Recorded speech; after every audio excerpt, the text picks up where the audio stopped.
Hey guys, welcome back. In this video, we are talking about how AMC has more room to run ahead, why the shorts can't survive, the squeeze with fundamentals, and many more in this video. First, we're taking a look at this from Adam Aram. Only 2 weeks in theaters so far. This week, Spider-Man Brand New Day surpasses $700 million in industry-wide domestic box office, $1.7 billion globally. It's gotten here faster than any previous film ever. It has tons of running room for much more ahead. See it at AMC and Odeon. So this is just an update in terms of how well we are currently doing, how well Spider-Man is doing, and obviously how well AMC is then profiting from this. And like we've said, this isn't going to be the only movie this year that is going to do exceptionally well. There is still a lot more being released, but you can already see how the momentum of this is carrying over from Q2 into Q3, and how this will obviously carry over into Q4 as well. So when we take a look at the Q3 earnings for AMC this year, you're going to be looking at very exceptional results. And another big thing about this isn't just one particular film that's doing well. It's in terms of talking about what this means for the future. We are seeing right now is that big screens are the future, cinema is the future, and that's why AMC will go to the moon. Now, the reason why this statement is being made is because we can see from this research, Cineplex CEO says Gen Z is ready to go to the movies. They are tired of looking at small screens. And I think that this is a very important thing to really highlight, because this is so bullish for AMC on multiple different perspectives. Firstly, this is just to show that there is a transfer of watching these streaming services going to actual theaters to watch these movies when they get released. So previously, how they said that streaming was just going to pretty much overthrow theaters, that is not happening, because we're seeing how they're moving back within this industry. And this is already a big showcase. We have to understand that Gen Z is going to be the next group of generations that is going to probably have the most disposable income to spend on things like this. And so when we talk about, are we going to be seeing an increase in revenue because we're looking at the next generation to come to the movies? The answer for that is a very, very likely yes. And so we are also not only seeing how a whole entire generation is coming to the movies, but they are also the generation to very likely be spending whilst they're watching these movies. And this is how we know, and this is why we've seen like firms like Netflix to try and partner up with AMC, because they've realized that there is a small movement right now that's ongoing to become a massive movement of people going from streaming services into theaters. And they obviously want to keep that going. They want to retain that audienceship. The only way for them to do so is to partner with companies like us. It's why we've consistently seen these deals, these collaborations between AMC and Netflix. And so this is what we've said with how this is pretty much the future right now. If you take a look at how this is translating, the Q3 domestic box office is all-time record. This is what we're seeing. Now, with this, like we've already said, we are not surprised that we are seeing this for the box office.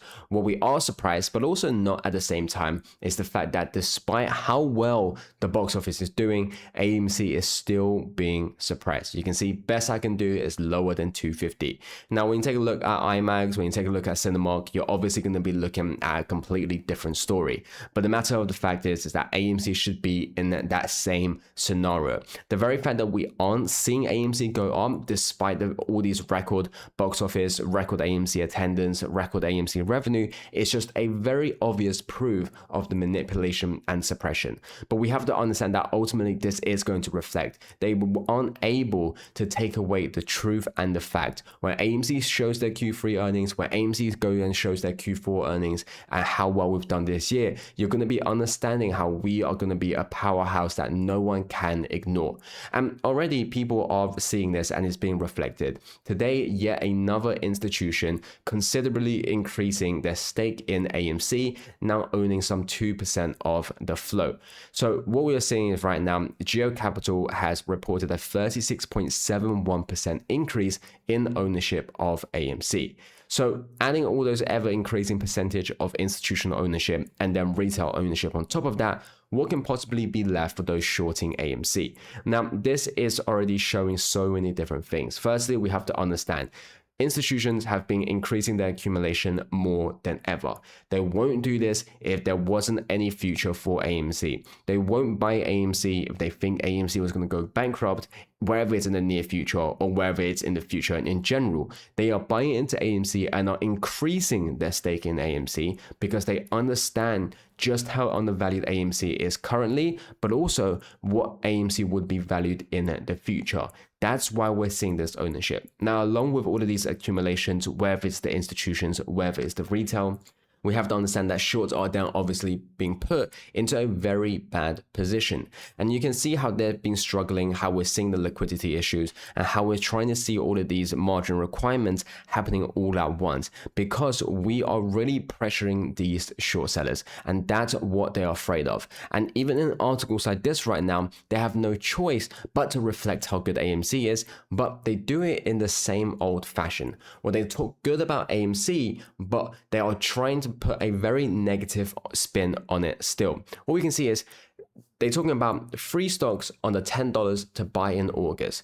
Now they talk about AMC. They talk about how AMC Entertainment has badly diluted the shareholders, but it's about to deliver record revenue in 2026. Now, this is what we said with the fact that they have no choice but to admit how good of an investment AMC is. Like we've said, we can't hide the fact. The matter of the fact is that AMC is doing exceptionally well.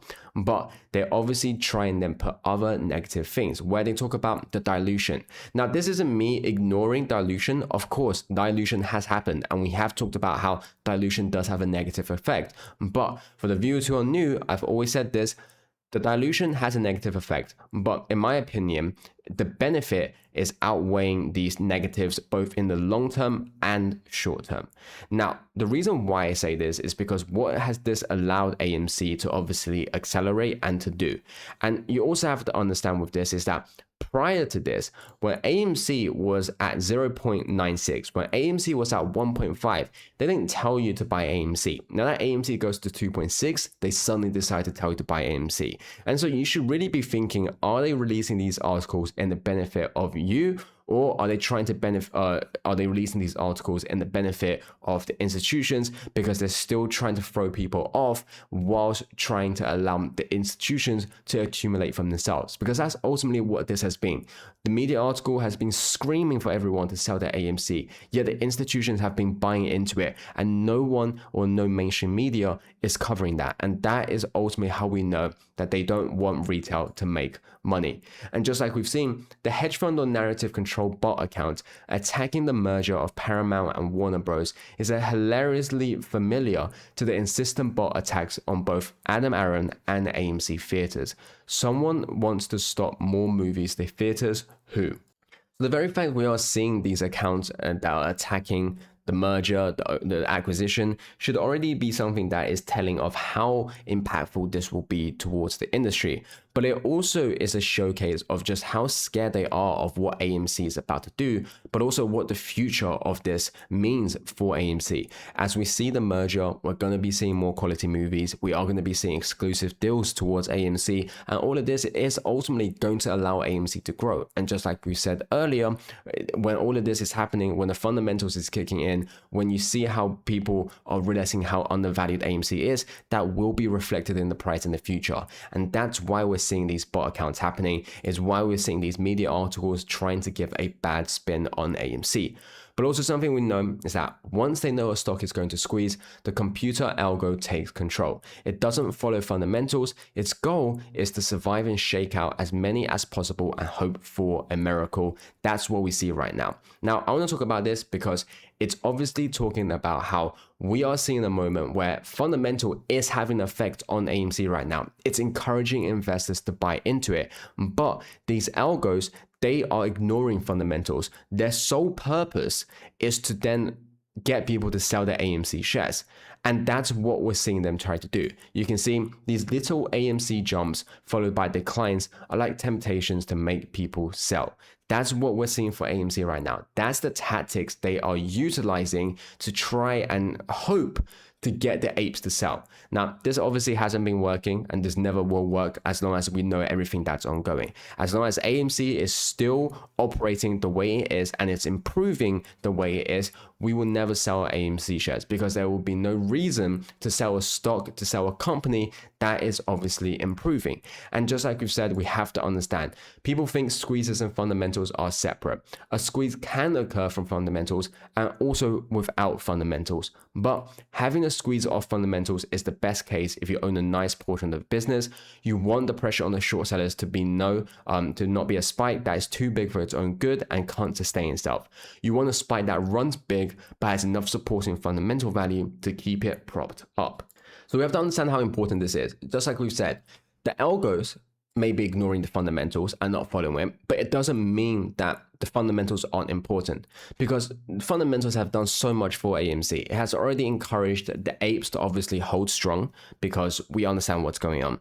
It has encouraged and it incentivizes many institutions to accumulate as much AMC shares as possible. And this is ultimately what has been one of the biggest driving forces recently in terms of why potentially regulations are more lenient towards AMC, is because now more and more institutions are in this. But also, I think a very important point is that when we do see a massive spike, what would allow a decrease in selling, so that allows the squeeze to go up even higher, would be the fact that the fundamental is still supporting the value even after we squeeze, and that would encourage the price to then go even higher. And I think that's a very important thing that's said. I think it's a very golden thing to be said, and we should definitely understand what that means. Now, just like we talked about with the liquidity problems, why we talked about how these short sellers are trying to find ways to get out, is because we're seeing things like this, where JP Morgan, Goldman, and all these other companies are essentially testing how tokenized assets can move through institutions. Now, the companies that I've mentioned are JP Morgan, Goldman, Citadel Securities, and all of this. And what we're seeing right now is essentially they're trying to find ways to increase liquidity and essentially trying, what it looks like, to dodge margin calls. And the fact that this is happening is already a big show of what's going on in the market, where we're seeing how the illiquidity problem is becoming bigger and bigger day by day, and companies like Citadel are not having the best time.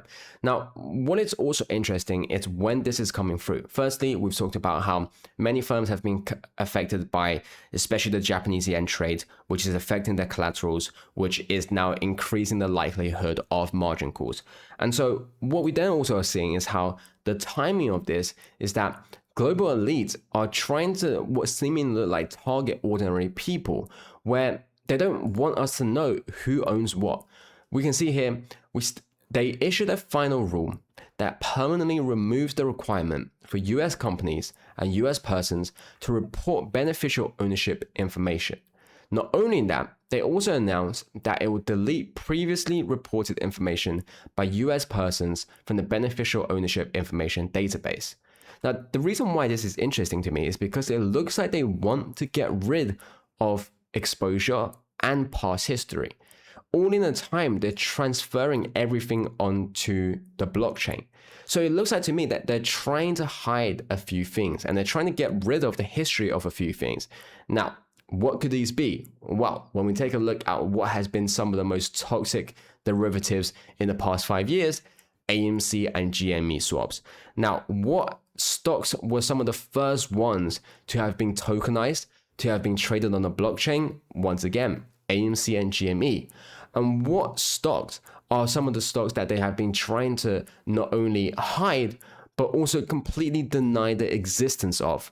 Once again, AMC and GME. So all of these things are happening, and it looks like they're doing this for the case and for the sake of trying to hide the AMC and GME swaps. It wouldn't surprise me, because it definitely be extremely toxic, and it has pushed many firms to the boundaries. We've seen in the past how many firms who have shorted AMC to have gone bankrupt, and we're seeing in the present right now how many firms who are shorting AMC to be facing liquidity problems, to be facing margin calls, and having the need to beg the government, to beg regulations for help and for capital. And so we really are looking at a time how we are seeing AMC to really be squeezing and really be pressuring these short sellers. As always, this is financial advice, and I'll catch you guys next time.